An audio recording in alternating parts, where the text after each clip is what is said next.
आई हो भगवान। अरे बाप आई हो का जी बाबूजी का हो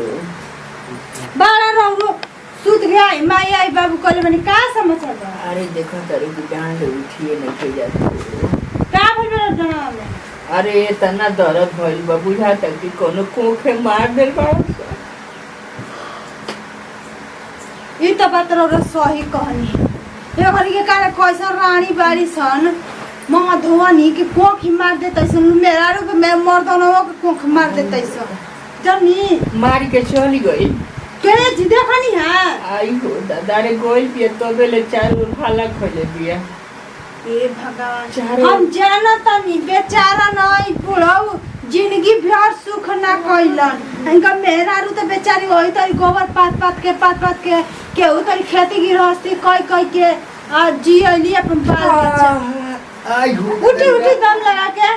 अरे डरो अकोड़ जाता हो थूमी लगा लिए गो अरे कमाची बोलने रहे हैं हो कहाँ बा अरे उन्हें शशि डॉक्टर के बनवाइले रही है अच्छा शशि डॉक्टर भी अरे तो घटिया हो आई हो माई तारा कैसे पता भाई अरे हम गोल बनी डॉक्टर आवा भी एक नंबर के घटिया शशि रंजन डॉक्टर ना हनु ना हो हाँ जीवन ज्योति हो ना हाँ। ए बाबूजी ये सुई ना देवे हाँ बोला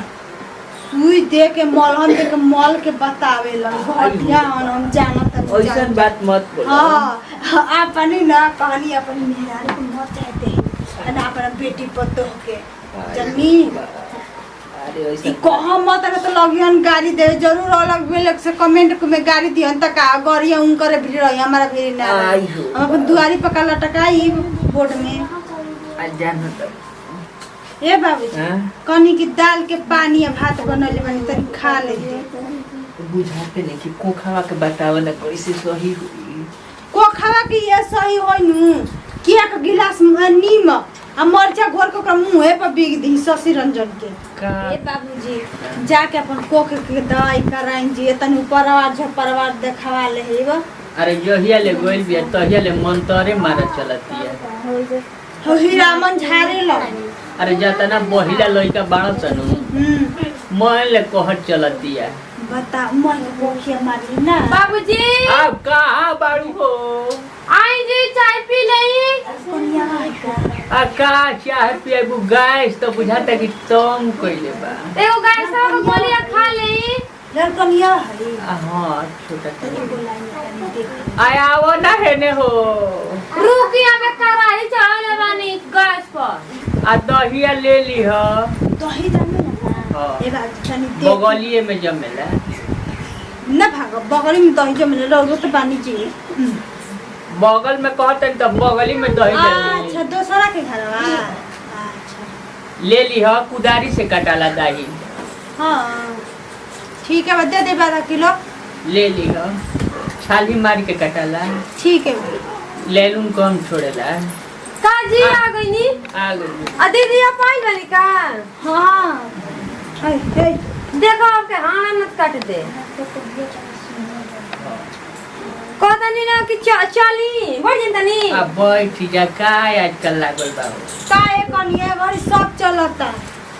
सास ससुर पतो ये के साथे सब कोई खाता जन्नी दीदी टेंशन हो गइल हमार बाबूजी का तबीयत 24 घंटा खराब है जन्नी जी हमारी बुढ़ाओ का 24 घंटा में 24 घंटा तबीयत खराब है कनिए हमनी के कोई बाहर भीतर जाए भाव के कोखिए मार ले ले वैसा सही जी हाँ। आई के मैं ठीक होई दीदी के करे ठीक होई हो जाए दरिया सहित बाबा बार हला हाँ। हो जाए पुलिस चौकी है बगा सारा बा हाँ और वो जुगे ले जे बुझारा बाबे के हाँ। बड़ा नीक झारे सही सही देखी बाबूजी आज हो बा देखी इतना सुनो दर्द मत तना बड़ा दर्द बा दर्द ए बस ढेर दुखता आई हो भाई अरे अरे एकदम पूछी मत हमनी के तो बाहर भीतर निकले के नहीं आए पाए बुढ़ाऊ आ कहाँ आई एगो जा ये का साथ जाई न हाँ। रिक्शा कह के चल के हमके दरिया सहित बाबा भिड़ जाए के बाबा सर सड़क दो जे खाली 5 रुपए के लच्छी दाना लगे बड़ा नामी अरे उ 10 रुपया लागी दीदी तो हमनी बुढ़ाऊ के तबीयत खराब है ना चलो कनिया भाई यहाँ तक लेके हम भालू आइल है एक बेर तो अपनी बाबूजी का हमरा लड़का के न आंख खराब हो रहे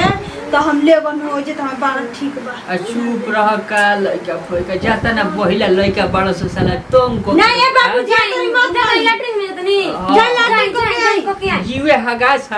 हगास भइल बा। जाई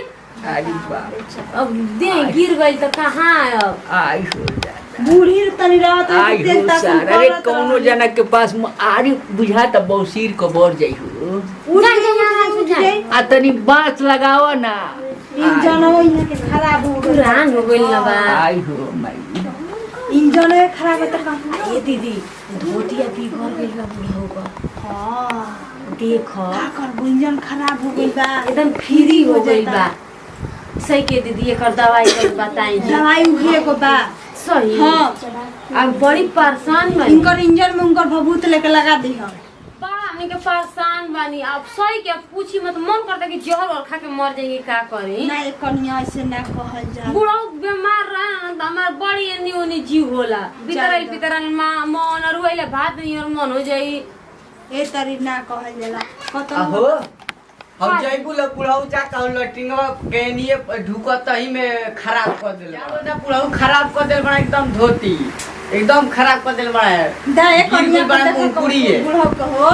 एकदम जस्ट दुवरिया पे ढुके कर कल गिर गेल मुंह जाई नहीं तो गिर जाए भर मुंह हाँ, जा, माटी चलो में। चलो चलो देखो देखो ना तो गिर जाओरी अरे ई तो जा चाहत एक बुढ़ावा के तरी मर जाए ऐसे दवाई बीरो के ना खिले खाने कैसन बिया ऐसे मेहरा रो के तो ए जे तने सुतत है ए बगल में तो बुढ़ावा के हम कहां जाई छुई ए बाबूजी जाके अपन कोके के दवाई कराई जी तनी परवा झपरवा देखावा ले हिबा अरे जोहिया ले गोइल बिया तोहिया ले मन तोरे मारे चलती है हो हीरा मन झारे लो अरे जाता ना बहिला लइका बड़ा तनु मैं ले कहत चलती है बता मन कोके मारी ना बाबूजी आप कहां बाड़ू हो आई जी चाय पी लई कनिया भाई आ का चाहे पिए गैस तो बुझाता कि तम कइले बा एगो गाय सब गोलियां खा लई लड़ कनिया हरी आ हां छोटा तनी छोटा। बोला तनी देख आय आवो ना हेने हो रुक यहाँ पे कराही चावल बानी गैस पर आ दहिया ले ली हो तो ही जामे ना हाँ। ये बात तनी देख बगलिए में जमेला ना भागो बगल में तो जमे लोग तो पानी जी बगल में कहते तो बगली में दही ले अच्छा ली। दूसरा के घरवा अच्छा ले ली हो कुदारी से कटाला दाही हां ठीक है बता दे 12 किलो ले ली हो छाली मार के कटाला ठीक है भाई ले लून कौन छोड़ेला काजी आ गई नी आ गई आ दीदी आप आई वाली का हां हाय देखो के हां मत काट दे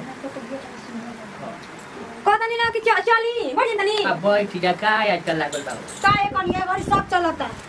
सास ससुर पतो ये के साथे सब कोई खाता जनी दीदी टेंशन हो गइल हमार बाबूजी के तबियत 24 घंटा खराब रहे